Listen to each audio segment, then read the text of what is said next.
કૃષ્ણાય નમઃ. શ્રાવણ માસમાં હિંડોળાના દિવસો આવવાના છે, નિકટ આવી રહ્યા છે.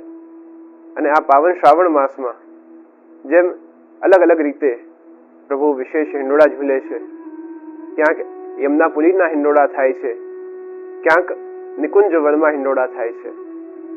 તો આ હિંડોળાના દિવસોમાં 40 દિવસના આ હિંડોળાના દરમિયાન આવો 10 દિવસ શ્રી સ્વામીજી, શ્રી ચંદ્રાવલીજી, શ્રી વિશાખાજી અને શ્રી યમુનાજી ચારેય સ્વામીજીઓના ભાવથી આપણે સૌ ઠાકોરજીને હિંડોળા ઝુલાવીએ. હિંડોળા શું પ્રદર્શિત કરે છે?